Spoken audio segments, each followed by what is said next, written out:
Good afternoon, ladies and gentlemen. We have a panel here that's about to discuss the problems in Uganda. President Museveni, about 30 years ago, said that any leader who's over 70 in Africa should not be in power. He's been there now for the last 33 years and he's over 70. We also have, he also is now being faced by a younger generation led by a musician who's trying to disrupt the whole thing, and he's completely rattled, although he's pretending that he's not. So we're here to discuss how changes might come to Uganda. We have President Museveni on my right, Stella Nyanzi, an anthropologist and also an activist, and Robert Kyangulia, who's better known as Bobi Wine, a singer, who's now a politician. We will start with an opening statement from President Museveni. Thank you very much. I'm glad to be here to take part in this debate, as it's crucial to Africa and also to Uganda. Since I'm one of the leaders that have been accused of overstaying their welcome, I think this is a great opportunity for me to clarify the situation.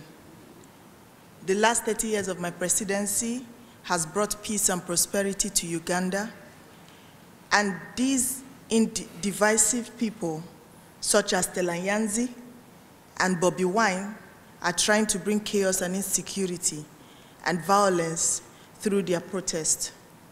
The people of Uganda have steadfastly supported my government because of the role we have played in Uganda and the region.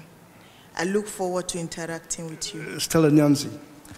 Thank you, Mr. Moderator. Now, I think it's important for us to all acknowledge the irony of my being here on this panel today, able to speak to you freely, when it is free speech that made me lose my job at Makerere University, and free speech that had me thrown in Luzira prison under the sadistic, phallic, and brutal hands of the Ugandan state.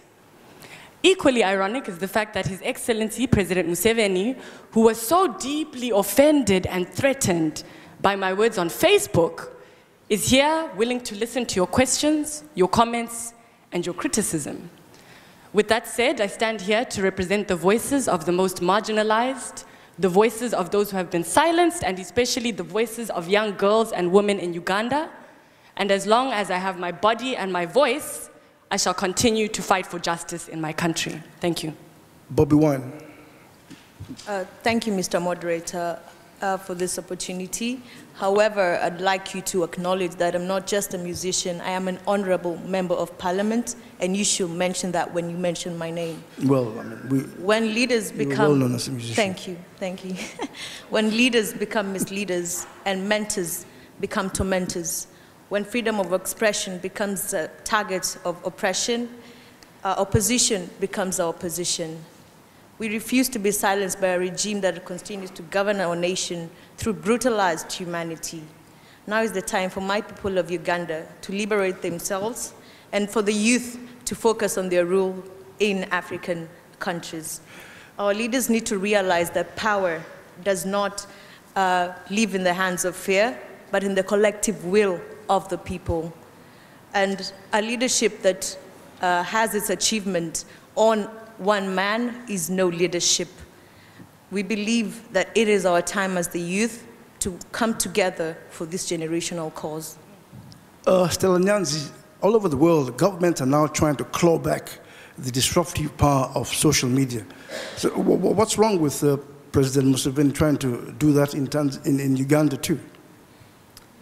To be honest, I think it's important to recognize the particular heavy-handedness of the responses of the Ugandan government to the use of social media. There was a repressive use of computer and use of internet act that was legislated that specifically restricts the freedom of Ugandans to express themselves on the internet. I personally believe that there are bigger threats to the security and peace in our country, and the government is absolutely misguided in its repressive constriction of the ability of Ugandans to use the internet. But governments around the world are trying to stop the internet being used by radicals. Radicalization it's a very dangerous thing, and what you've been saying and what you've been writing about could lead to social unrest in Uganda. Mr. Moderator, I'm curious for your logic on that. My calling the president a pair of buttocks on the internet would not likely lead to discontent in the country. I think we're speaking about slippery slopes here, and it's important for us to be very clear about what is actually the issue in Uganda. But you understand the social nature of Ugandan and African societies. You do not just rubbish the president like that. I mean, if a man had said that about a female president, you would have accused him of being a misogynist. Whew, Mr. President, I have not only insulted the moderator. Mr. Moderator. I have equally insulted the president's mother and the president's wife. And for you to suggest that I am specifically attacking the president because he's a male is incorrect. The specific tool I use in my protest is called radical rudeness. It is not new in Uganda and it is not new in Africa. And time again, we have seen the need for radical disruption in order to challenge the status quo. You've equally said that countries around the world are clamping down on freedom of speech. Individuals and civilians around the world are becoming more aggressive in their ways of protest because the things are not changing fast enough. President Museveni, you've more or less militarized the state. I mean, you're surrounded by soldiers who are in the army and soldiers who've been trying civilians in military courts. How can you explain that? The soldiers of the country are the ones that guide us, and it is very important to draw them close. So I don't see why that is a problem or why it should be an issue. Other countries do that, and I don't see it is an issue because they're disrupting the democratic process. If they don't like arguments against them in parliament, they send troops there to cause problems. Oh no, they're not disrupting any democratic processes. Have you heard them take over power? Have you heard of any coup in Uganda? No, they're looking after your interests. That's what I'm saying. They will not overthrow you. They are taking care of the country, as I said. So there is nothing being bad about them being there. Bobby Wine, have you got a movement, a strong movement that can unseat President Museveni, or is it just a passing phase? Whether it's a passing phase or not, it is a voice that needs to be heard. The voice of the youth who have continually been oppressed by this leadership, the youth who have continually suffered, slept hungry. Despite even if this movement fails to unseat the president, we will not give up. We shall continue to fight until we eliminate him. Stella Nyanzi, since you understand African culture quite well, don't you think that the way President Museveni is behaving is just normal in African tradition, African culture, that the big chief should stay in power until he dies? Even though we're talking about democracy, it's gone back to the old days of chieftaincy in Africa. Don't you think? Mr. Moderator, when we speak of culture, it's important for us to be clear that cultures revise themselves over time. And for us to sit here and act as though African cultures are static and immobile is a disservice to the people of Africa itself. And so this idea that just because we have chieftaincy and certain traditions around leadership in our cultures, that the president should stay until he dies is absolutely unacceptable. We've seen many ways in which our cultures have revised themselves to keep practices that work and remove practices that do not. And this is a practice that we must be rid of as soon as possible. Yeah, President Museveni, you were in Nairobi a couple of weeks ago talking to students at the University of Nairobi. And you're talking about integration in Africa, saying that integration will be the only way forward for the continent. But at least you're causing disruptions within your own society when young people are trying to get into the political sphere. I am not causing any disruption. The NRM, my party, is responsible for me coming back to power. If the NRM says I should drop, then I drop. No, but I'm talking about the way you've clamped down very hard on the young people, followers of Bobby Wine. I mean, they are the future of Uganda and of the continent. Why don't you give them that space? But we cannot be participating with hooliganism. It is not. It is just youthful. It is just youthful. Well, those kind of things are not allowed in Uganda. We allow civility. And everyone that has to participate in Ugandan politics has to be civil. We do not entertain hooliganism. Mr. Moderator, just a minute. People chewing grasses like himself. goats, and they say they want to be president. It cannot happen in Uganda. Yes. My name is Maurice Mugisha, and I'm a media activist in Uganda. President Museveni, why do homosexuals disgust you so much? Are they a threat to your to your leadership, or what do you have against them? It's just a small section of the society to let them enjoy their rights. Secondly, your government recently introduced WhatsApp tax. Is that a way of you curbing social media discussion in your country? And to Dr. Stella Nyanzi, you know very well that our society is very conservative and religious, and we abide by morality.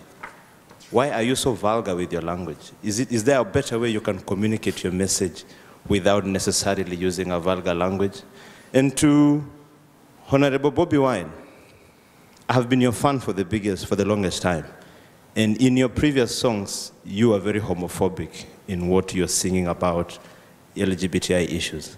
Now that you are at the seat of the table, has anything changed, or do you still harbor the same feelings towards people belonging to the LGBTI? Thank you. President Museveni. Thank you very much for that question. With regards to social media, young people are spending too much time on social media.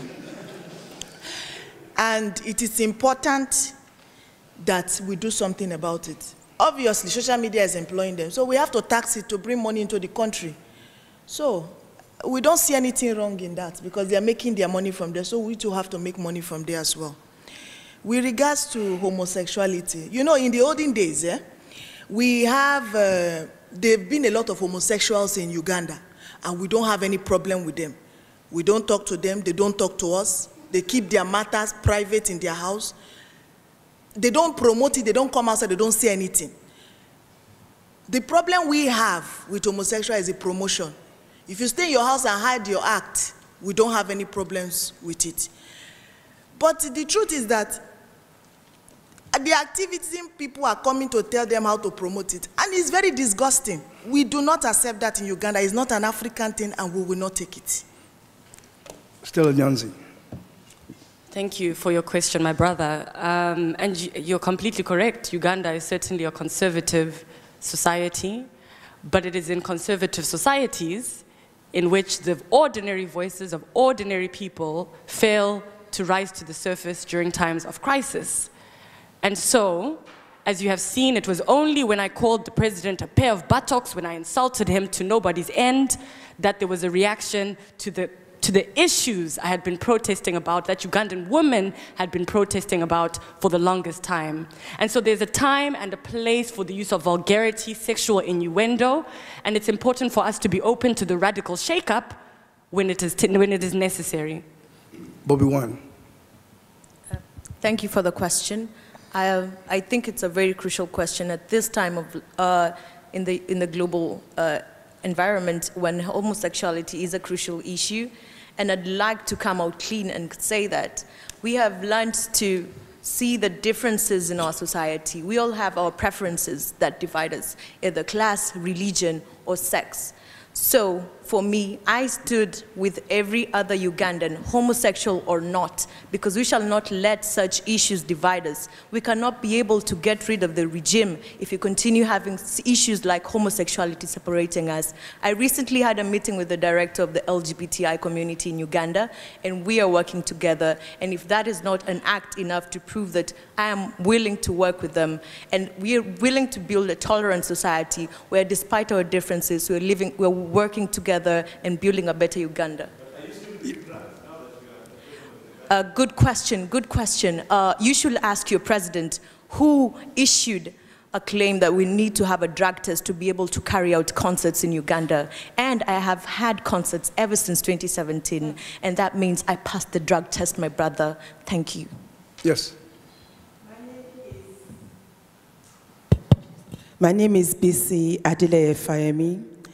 I'm one of the founders of Akina Mama Africa, based in Uganda. Now, my comment to question is to President Museveni. In his opening statement, the Honorable MP Bobi Wine said something about our mentors becoming our tormentors. And I find that very instructive in your case, Your Excellency, because you used to be such a source of inspiration for many Ugandan people, young people, women who were part of the movements that brought you into power so many years ago. And it's not just you, other key African leaders, the Mugabes of this world, Paul Biya, who we used to love and admire, and somewhere along the line, something seemed to have happened to you. And so now, in these desperate acts of yours to continue to cling to power year after year, election cycle by election cycle, don't you think it's worth your while to try and build alliances or rebuild alliances with those who made it possible to get to where you are today before you abandon them? And they're represented at the table here, the women led by Dr. Nyanzi, even though you hate her guts, but she has a voice that speaks to a movement. And Honorable Bobby Wine, who represents the voice of young people. Don't you think it's worth your while to reach out to them? And the issue with people like you and the Paul Biyas of this world is not just about your age. Your age is a problem in and of itself, but it's about the age of your ideas. Continue to cling to power using the same methods: intimidation, coercion, shutting down voices. Don't you think you should do things differently? President Museveni. Thank you very much. You talked about my involvement with women. Uganda is a very the most democratic country in the world. And we have done everything possible to make sure that women are at the top of our priority. You can see that in Uganda, we do not entertain gender imbalance. Women are represented fully and duly where necessary. Where, Mr. President, is that? And you see, the problem with Stella is that we cannot collaborate because she has no manners, no proper upbringing. And secondly, too, that is the reason why she cannot get married, because no sane man can be with her in the same house. So, I mean, when you keep interrupting me, you allow me finish. Yeah. Go ahead. As it is, the age of my ideas is still very fresh, my sister. We have already found a lot of bottlenecks that is stopping Africa from moving forward. And even the young people you are talking about have already identified these bottlenecks with us. So we are working hand in hand with everybody. There is nobody that supported me into government that I have left out. It's not possible. We are all working together because Uganda does not belong to one person, it belongs to us all. Thank you. Yes, you wanted to say something, Stella Nyanzi, about not getting married. Yeah. Oh, no, I'm not going to comment on that, Mr. Moderator. That is no one's business, let alone the President. What I wanted to say was that His Excellency President Museveni is willfully blind to the massive gender gap that defines Ugandan society. The President is guilty of campaigning on the backs of young women who do not have access to sanitary pads, making a promise to deliver this in his elections and subsequently reneging on this promise. And so the President cannot sit here and speak to us about gender equality, gender this, gender what, gender who, when it's very clear that the government is not doing enough to protect the most marginalized, the women and young women in Uganda. Bobby Wine, I mean, like I said, do you have the capacity to bring about change in Uganda? So like in other countries where, in North Africa, do you have that capacity? First of all, Mr. Moderator, it's not in my place to decide if I am a leader. It is the people of Uganda who are supposed to choose me. I'm not saying that you should go for the presidency, but can you galvanize people, young people, that can eventually bring down President Museveni? That is our main purpose at the moment, and we are looking to make sure that every young Ugandan votes in the coming elections. We are having a movement of making sure that they get their national identity cards, which is the first step in voting process. It's also ridiculous that a president will talk about democracy and still change the constitution, first to limit the term limits, secondly to limit his presidential age limits, because he knows he won't be able to run for elections in 2022. And we all know what he did with this parliament. He bribed them, and we know that's what he did. So it's ridiculous for him to mention democracy. It's even funnier that he knows such a word. Yes, President Museveni, you're talking about integration in Africa, but what's the problem now with your friend, your former friend, President Paul Kagame? I mean, he fought with you during the 2 Bush wars. Now the border has been closed between Uganda and Rwanda, and you are more or less going to go to war. And you're talking about integration in Africa. No, it cannot get to war. You see, one thing is that Uganda and Rwanda, we are brothers, and so we act as one. And these are just mere issues that will be solved over time. Yes, my brother Kagame is accusing me of harboring dissidents, Rwandan dissidents. But I'm not the only one he has been accusing. He has accused Burundi, Nkurunziza. He has also accused Tanzania. So he's accusing everyone. But you see, the thing is that we will still settle this. It cannot get to a civil war. Yes. I'm nameless, a concerned citizen of East Africa. My question goes to President Museveni. In East African community, on the walls, they have pictures of presidents who have served in the East African countries and who have been there over the years. Unfortunately, it's only your face that appears in all the photographs. When are you planning to step down? And now that you have changed the constitution, doesn't look likely like you're going to step down. Are you ready to leave the leadership to other young, hopeful Ugandans like Bobi Wine, who's seated next to you? And you say you are who again? I'm nameless, a concerned citizen of East Africa. Okay, nameless man. The thing is that you say you do not. I'm the only person you see constant there. That is because the people of Uganda has said I should come back, and the NRM, my party, has decided to bring me as the flag bearer of the party. So if you have a problem with it, I'm sorry, that is not my problem.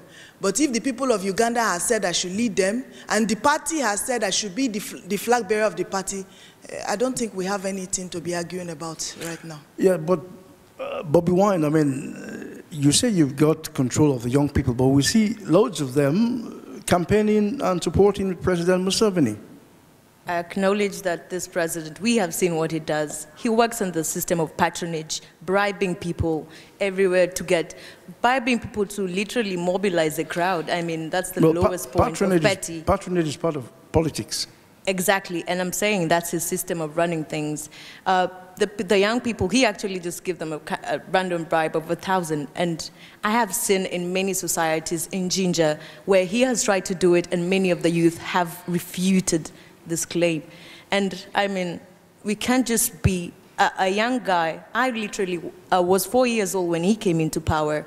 We need to have a different force of change. He cannot just be the one standing in power. The values he promised us, the same things he promised us when he came into power in 1986, are the same songs and manifestos that it comes to us in 2020. I mean, that's ridiculous. You see, the problem... No, well, that's the problem, really, because you don't have any new ideas. That is what you think, Mr. Moderator. We see the problem is results. that we are here focusing on who rather than what. You should focus on the what. What is most important for Uganda, rather than who is sitting at the presidency seat. When you begin to ask the right questions, who, what, then you will know who should be seated there. Right now, the party and the people of Uganda have been able to identify the what, the needs of Uganda, and that is why they keep voting me into power. But why are there so many disgruntled Ugandans? How many of them? Because my party... Millions. Okay, people that Bobi Wine is leading, those are people that smoke that grass like him. So we don't What do you have to say to that, Bobi Wine? I mean, Mr. Moderator, your supporters I've never met a man as contradictive as this man standing in front of me now. He stood for the same values that he's thinking about before when he came into power. He himself said the problem with Africa is leaders who stay in power for too long. And how do you come back and do the same thing after writing an entire book speaking on that? I said leaders that stay in power for too long, those that were not elected. I have been elected 5 times. No, but when you got there initially, you were not elected. You took over by force of arms. Oh yes, but after that time, because it was what was needed at the time to send Idi. But this is little Idi Amin. I don't know why people are supporting him. I have said that the people of Uganda have elected me 5 times. If they keep electing me, that is okay. Yes. My name is Dr. Ouma. I'm an academic at the University of Makerere. I have a question for His Excellency Yoweri Museveni. You just said in regard to a question you were asked by the audience that you have no issues with homosexuals as long as that stays in the private space. But recently you came out in a video that has been circulating all over on WhatsApp to say that you have issues with oral sex. I want to understand, what is this issue with oral sex, and why do you actually want to control what happens in the bedroom? What is your mouth used for? That is a private matter. Your mouth is for eating and for talking, and not for oral sex. So when you begin to use the mouth the wrong way, we have a problem. But you see, President Museveni, you're in more or less enemy territory, because King's College London is now reconsidering giving an honorary degree to the Sultan of Brunei because of the draconian laws he's passed against LGBTI. So are you comfortable with this arrangement? You see, the problem is that you people are here always particular about what we Africans do. You will sit down and say, oh, Africa this, Africa that. You know, we Africans, our model is live and let's live. Arab people will say they have haram. Me too, have plenty haram. I don't eat fish because fish looks like snake. I don't eat chicken because chicken makes you unstable. There are so many things I don't eat. But do you see me mention it? I don't talk about it. So when people are here talking about Africa said this about homosexual, Africa said that about homosexual, it is none of their business. They should let us to run our business the way we want it. Yes. Okay, so my question, I'm Gwendolyn. I'm a global youth peace and security advocate. So basically it's for you, Bobby Wine. I'm just interested. You keep talking about young people. What kind of young people are you representing? What young people? I assume you understand the meaning of the youth, the age from 18 to 35. Well, it's not basically about age. And that's the reason why I asked you. It's not about the age category of young people. Who are the young people you're representing? The oppressed young people, the young people who continue to sleep hungry, the young people who are continuously impoverished because of no employment, the young people who move to crime because they have no other means of survival. And is it a very collective approach to this process? Because I'm also hearing from even the president about young people who also worked with the president also supporting, but I'm very concerned with the kind of movement you're leading. It's a very inclusive of the young people we're talking about. Inclusive of the young people and the old people as well. And are you getting any result now that you're at the table? Yes, we are working together to making sure they understand now the cause is they cannot be able to get change without being in voting. They have to get their national IDs and vote. And do you think it's always going to be in a very, in a kind of very pushing way? I mean, do you really think with the pushing idea you're getting the kind of result? Or do you think from a dialogue method of engaging all of them is what going to help you one way or the other? I am sure you've seen the man called Mr. Museveni, and dialogue is not something you can be able to have on his table when it comes to having him out of his position that he's very comfortable in. Do you understand that dialogue and mediation, it might take time, but it's one of the most effective channels?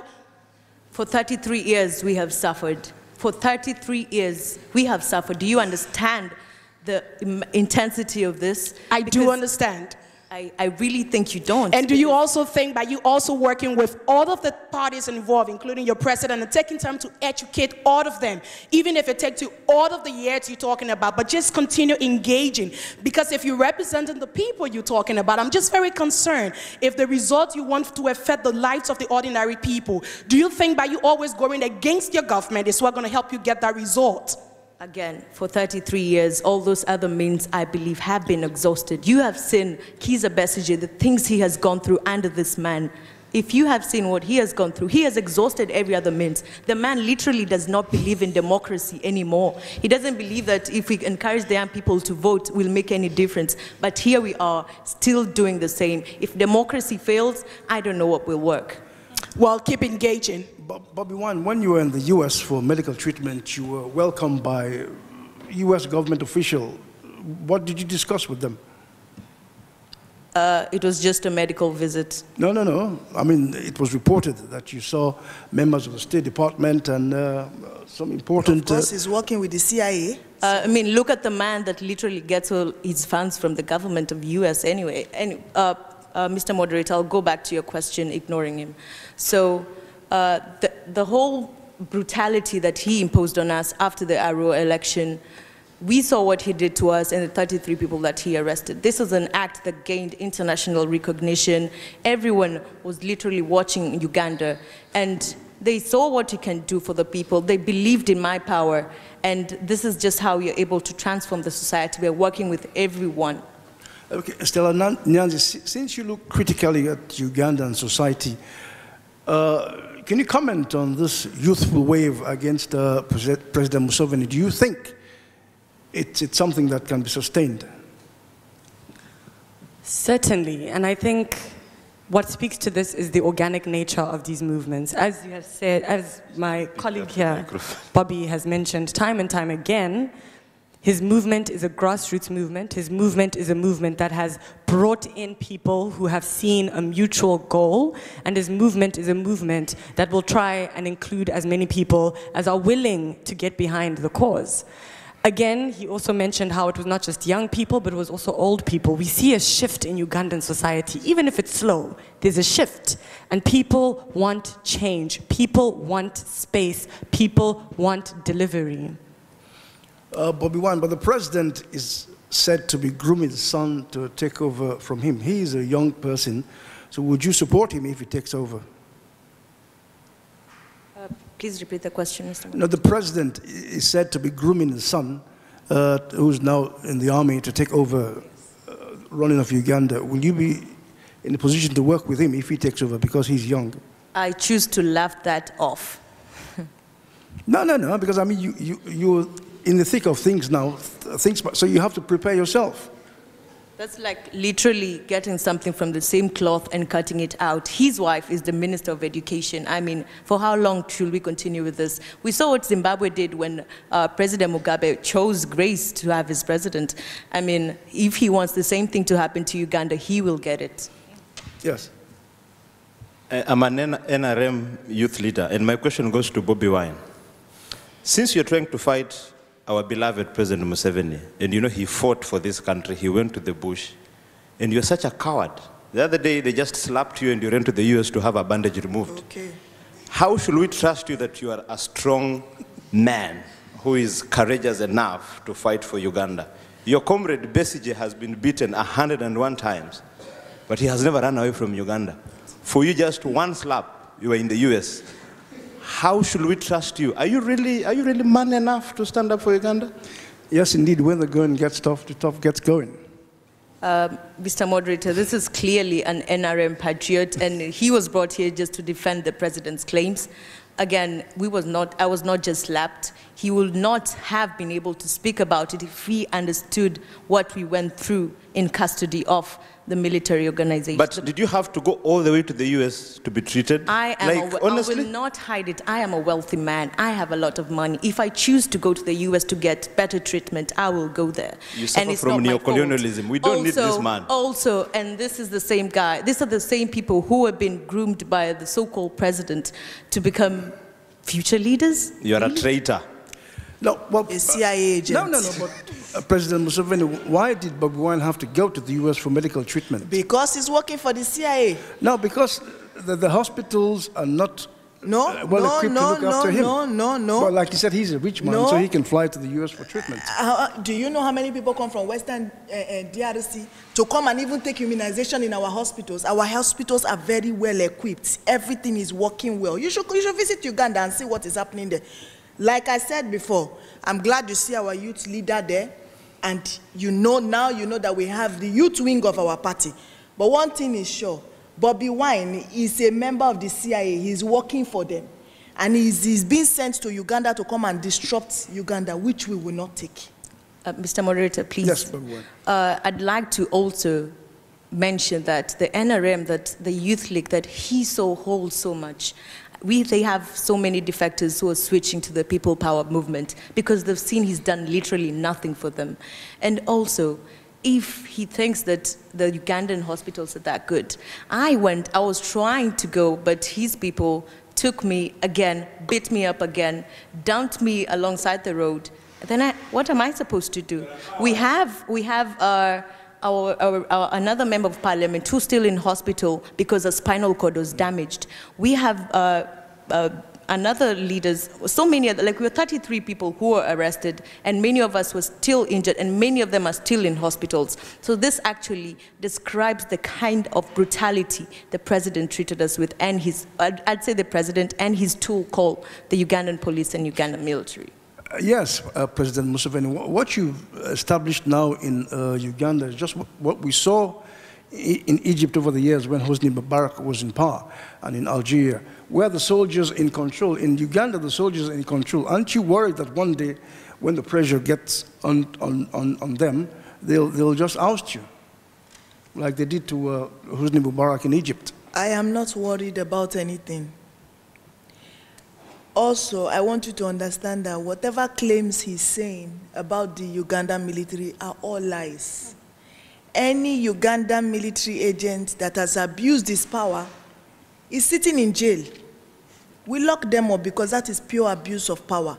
We do not allow that happen in Uganda. So you don't allow opposition tell you lies. We are the ones that tell the truth. So you should be able to get a balanced statement. No, because the Uganda People's Defense Force Act of 2005 has more or less given the soldiers total control of Uganda, and they do what they like. They literally get away with murder. They don't get away with murder. There is no Ugandan defense force that will kill any citizen of Uganda and does not go to jail. Stella Nyanzi, do you believe that, since you're on the ground? Of course I don't believe that. This is the same president who sends police forces to break up protests by women who are fighting for women's rights in Uganda. It's a militarized state, and anything the president says can really not be taken too seriously. Like the way you can be taken seriously? Sorry, your president, can you repeat that there? Like the way you can be taken seriously? We're all here, Mr. President, trying to express our views. Bobi Wine, I mean, like I said, with the entrenched military in power in Uganda, I mean, do you foresee yourselves and your movement overturning things? Or is it going to be a long, hard struggle? It is a long, hard struggle. He has had the social media tax to suppress the dissenting voices. He has also brought up a bill in Parliament who's supposed to regulate our lyrics of artists such as me and my sister Nyanzi. I mean, it's going to be tough for us, but as I said, we as the people of Uganda, the youth who are tired, we're not going to, if he continues to starve us, I mean, we're used to this. We're all hopeless and everything. So our fight is just to liberate ourselves, and we shall continue to fight. Actually, Stella Nyanzi, that's a very good point Bobi Wine has made, that the government is trying to stifle his music. Because in Africa, music is one of the best forms of communication. So how do you see that panning out? I mean, it's fascinating because, again, it speaks to the way that the government is trying to infiltrate the lives of individuals. There was the Anti-Pornography Act that was recently legislated that seeks to regulate the ways that women dress, the ways that women present themselves in society. We've got the act that was legislated that bans and restricts the lyrics. And it's clear that the government is attempting to gag civilians. And to specifically control the ways that we rule our lives. President Museveni, to be honest, you do seem to have some problems with women. You've made all sorts of statements about them. And the last one was that you complained about even their hairstyle. What's that got to do with you? I do not have problems with women. In fact, we do not entertain chivalry in Uganda. The problem with all these women is that they like to copy Western people. What is wrong with carrying your natural hair? There is nothing wrong with that. But then there's nothing wrong with having different hairstyles. Oh, well. We live in a global world these days. Oh, well, we have problem with that. Carry your natural hairstyle. Mr. Moderator, a question, if I may, while we are on the topic of Yes. women. Yes. Mr. President, do you intend to deliver on your election promise to provide sanitary pads for the poorest young women in Uganda? Are you aware that 3 out of 10 girls fail to go to school because of period poverty? And do you feel ashamed for riding over the poverty and vulnerability of these girls and their parents to get votes? We did not ride on any vulnerability. We are working on it. The ministers, the Minister of Women Affairs is there, and they are making sure that every girl gets access to sanitary pad. So if you are saying that I'm riding on their vulnerability, well, I'm sorry, that is your opinion. Well, yes, you know, in Africa, these things take time. So, Stella Nyanzi, the government says the government is working on it. The government is saying they're working on it. The government is not working on it. We've seen time and time again how this president has raped the Constitution and has continued to abuse the people of our country. Mr. President, by when then, if these things take time, will you deliver on your election promise, sir? Elections promises are meant to be delivered, and we are working on it. Like we said, we are working on it, and we are going to make sure that every girl in Uganda has access to sanitary pads so that they can be able to go to school. Bobby Wine, how long do you think you'll be able to sustain your movement against President Museveni? And are you going to stay are you going to be a politician for the long haul, or it's just a passing phase, like you said? Transformation has no timeline, and for as long as we shall be able to have and galvanize more youth to be able to help us in this cause, the faster we shall be able to achieve this. We are seriously considering contending for elections in 2021. Many people have encouraged me to do so, and as I mentioned, we are considering it, and if the people decide, I shall be able to represent them. Well, Stella Nyanzi, do you yourself have any ambitions going directly into politics? Mr. Moderator, we are all politicians. To the extent that the personal is political, we are all politicians, and particularly in Uganda. As you all are aware of, I am in prison. After this panel, I will be sent back to Luzira. And so it is not likely that I will have room to politic. And in fact, I'm happy to sit on the periphery. My activism is my tool for bringing about social change. And in fact, while I'm in Luzira, Mr. President, thank you very much, I intend to teach the women there how to use Facebook. So really, everything is an opportunity. We are all politicians. It is all our duty to put ourselves forward for the betterment of our country. And as far as I'm concerned, I'll continue to do that from the sideline with my activism, with my voice, and with my body. President Museveni, you're very famous for going against what you said. You remember you were the first country in the world, actually, to refer a case to the ICC. Now you're a vehement opponent of the ICC. Why is that? You see, the problem is that the international community pays specific focus on Africans. I do not have any problem referring anything to ICC. But you're now opposing the International Criminal Court. Because they are focusing too much on African leaders. Are you trying to tell me that George Bush did not commit crimes when he was US president? Why is nobody talking about that? Because the Americans have threatened the ICC that if they arrest any of their people. Okay, we too, it's because they see us as the third world. We too, we threaten the ICC. We are not sending anybody. Yes, but I mean, you voluntarily sent the northern Uganda issue to the ICC. Because you wanted to get, you thought you would get rid of the LRA rebellion. Not because of that, but because I felt that the ICC would be impartial. But all these cases you're talking about, the ICC, these are genuine cases. These are not fictitious cases. Yes. So these are all cases. I mean, 2 of them were referred by the Security Council, but the rest were referred by African countries themselves. Yes. So why are you blaming the ICC for focusing on Africa? Because they keep picking on African presidents. There are other issues in the world that they need to address as well. Yeah, so African leaders then have to take the, to take the lead and complain about the... Oh yes, that's why we're complaining. I think he should tell us the truth because he's fearing to go there himself. Are you scared of going to the ICC? He's only a guilty man that will be afraid to go to the ICC. I have no skeleton in my cupboard. I have nothing to be afraid of. So, do you think so, still, Nyanzi, that he doesn't have... Mr. Moderator, you know my thoughts on this. You know my thoughts on this. Bobby Wine, what do you think? I'm the best person to ask the questions after the brutality that he showed us when we were in custody. And frankly, I'm actually glad that that happened. We gained recognition, and everyone now knows that Uganda is an oppressed country. We have all seen the brutality and how he tortures people just to remain in power. And as I said, I'm glad that this happened. We shall be able to use this opportunity, use my oppression to bring out the oppression that the millions of Ugandans are facing. We shall be able to use this to have a better Uganda and speak for the voice of the people. Yeah, President Museveni, you're one of the African leaders who set up the Agenda 2063 for Africa to be self-sustainable and what have you.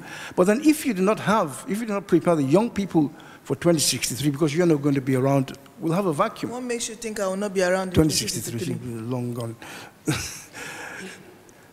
Yeah. What makes you think I will not be around? You won't be around in 2063. So have you created the environment that will help young Africans to take over the mantle when these leaders are no longer here? Yes, that's what we're talking about. The NRM, we are working on that. The goal of the NRM is that we, the old guards, should watch over Uganda now while we prepare the young people to take over power. And we are doing that successfully. You can see, you saw one of our youth leaders. We are getting all of them ready for young people, for his son. So I have no business with getting my son or my wife into power. No, they got to where they are today on their own merit. So I have no business with that, and I don't get involved in that. But your youth leader looked like a thug. He is actually 45. But what's the age of youth? Even you're 45, you've just hidden your age. Please go check your facts. I am 36. She's 36. 36, the African age, or 36, the proper age? How old are you again? It's none of your business. Right back at you.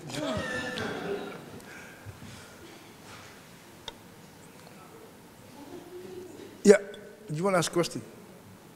Oh, sorry. Again, as a loyal youth leader of the NRM, my question still goes back to Stella Nyanzi and Bobby Wine. In leadership, you have to respect your elders, and all of you are aspiring to be leaders. Mm-hmm. If you continue disrespecting President Museveni, we as the young people of Uganda, we shall teach you a lesson. So please, desist from calling our president names. He is not a pair of buttocks. He is the president of Uganda. This power was not given to him by your grandmother. So please, you need to respect him. Thank you.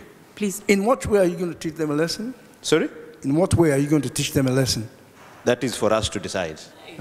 Mr. Moderator, it's funny that he said that because President Museveni was someone who inspired me when he came into power. He came into power with the right values, the right things to say. We believed he had all the power to change our society. But our aggression is because of all these years, the 33 years he has been in power, the same things he has been singing over and over again are the same things that he's singing now. The things he fought against when he fought the Bush War, and we acknowledge him for that, we appreciate him for that. But the problem is, the same things he was fighting against are the same things that he's doing now. Yes, President Museveni, you've let Uganda... sorry, Mr. Moderator, can I... Okay. Please. To the young thug there, why is your president so threatened by words on Facebook by a disenfranchised, unemployed activist who clearly presents no threat to his leadership? Could you please address that? Why is your president so threatened? He's not threatened. Imagine, he has grandchildren, he has children. Imagine your father being called a Cleopatra. Do we not have children ourselves, sir? Do we not have children ourselves? For who and who? In any case, given your threat, your very confident threat amongst all the people, let it be clear that we are not afraid. As I mentioned earlier, I'm returning to Luzira after this. There is nothing the government can do to me that I have not seen already. So please, bring your thugs and let's see. You need a husband to tame you, and we shall look for you one. Of course, there we go. There we go, personal attacks, wonderful. Mr. Moderator, yes. Can I say something? So sorry, it's Joyce again. I stepped out and I realized that President Museveni had some loyal supporters who in the next generation actually themselves are no better than he is as an old man. But my issue with President Museveni is this. Please, sir, if you can just look here, this is where I'm asking the question. I know you tend not to respect your citizens. The question is, what exactly, what is it that you have not done in all of these decades in power that you still need to do? And by the way, who checks your social media for you? Yes, President Museveni. Thank you very much for that question. What do you still want to do? If you were here earlier, you would have heard when I said that we've identified 10 bottlenecks that is holding Africa down. And because I don't have time, I will just talk about... Mr. President, how about Uganda? Just Uganda. You can forget the rest of Africa. Yes, it is holding Uganda down. And as well, it is also an extension into Africa. Because I don't have time, I'm just going to mention only a few of them. One is integration. We need to come together as Africans. We are working on that to make sure that we integrate and end poverty and Mr. make President, Uganda... you said, and I heard you at the Tana Forum the other year, when you said your people are the Banyankolis. All right, and President Obasanjo was telling you, why can't you be the president of the people of Uganda, the whole of Uganda? Why at this stage in the 21st century are you talking about the Banyankolis being your people? Yes. And you're talking about integration? Mr. President, before you become too ridiculous, too old, too useless, and too irrelevant, you should stand down so that any of the limited legacies that still shine through, that we all respected when in the 1980s you seemed like the voice of the future, like the man of the future. Now you are desperately looking like a man of the past. Can you not please try to stand down before it's too late? You see people like you get ashamed. They shame you out of office. You see, the problem with people like you is that you support hooliganism and thuggery. And in Uganda, we will not take that. You created hooliganism and thuggery by not allowing the times to change and people of the times to govern themselves. You created it, Mr. President. Times are changing. Mr. President, who reads your social media? How did you even know that they were abusing your buttocks in the first instance? You don't have other things to worry about, Mr. President. First of all, any decent human being, have you asked her why she was driven away from Makerere? Are you decent, Mr. President? I am very decent. Have you asked her why she was driven away from Makerere? Because of her indecency. She went there and stripped naked. I thought you said you like tradition, that tradition matters. Is that not the only language in your tradition that people understand as protest? But you are contradicting yourselves. Are you contradicting yourself, Mr. President? Are you still lucid? Of course you do not sound lucid to me.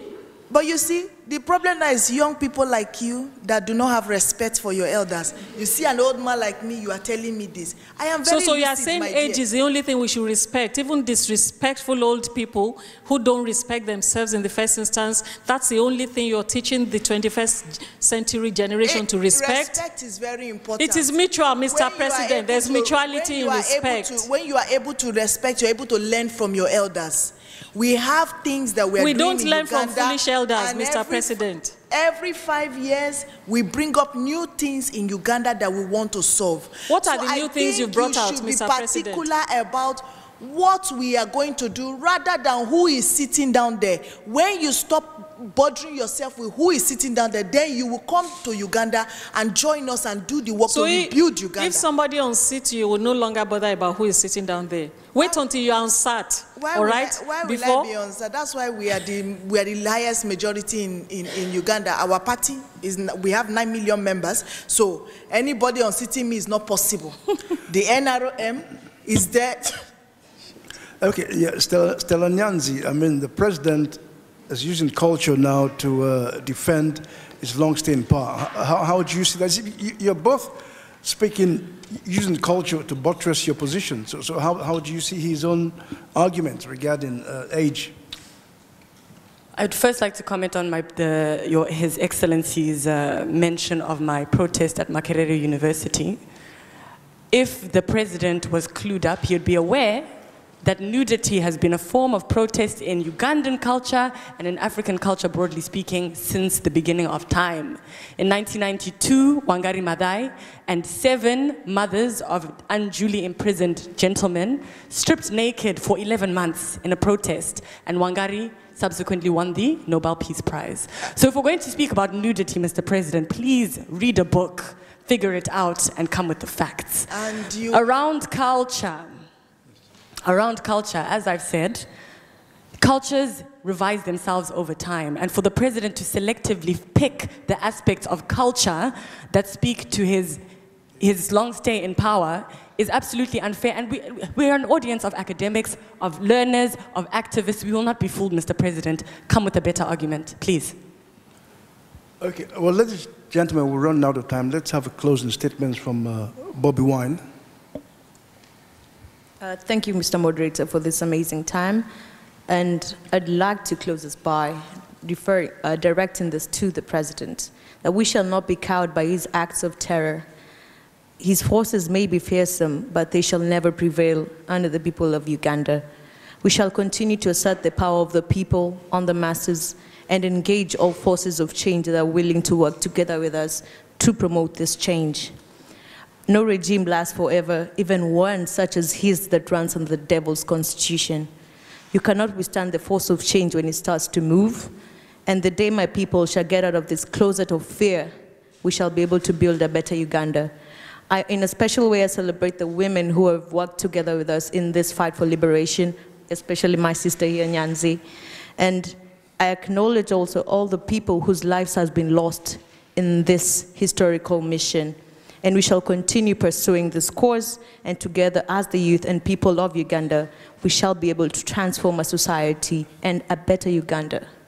Stella Nyanzi. Thank you, Mr. Moderator. Now, it is no secret that President Museveni and his government have overstayed their welcome. And as the 2021 elections approach, we can only imagine how more brutal, repressive, and violent the government will be in the face of criticism and questioning by its citizens. As I prepare to return to Luzira prison this afternoon, in fact tomorrow, when I return to Uganda, I want to make it clear that I am unafraid and I remain undeterred in my mission to use my voice and my body, the only tools I have left, as weapons of protest against this repressive government. And I will continue, believe me, I shall continue to fight for the voices of the most marginalized and the women and young girls in Uganda. President Museveni. Uganda remains a very peaceful, loving country, and I will continue to lead my people in the path of peace, prosperity, as long as the Ugandan people please. The majority of Ugandans have shown in the last 2 years that they do not support hooliganism brought about by the likes of Stella and Bobby. And therefore my government will not tolerate any act that seeks to cause chaos or disorder in Uganda. Thank you. Ladies and gentlemen, thank you very much for lively debate.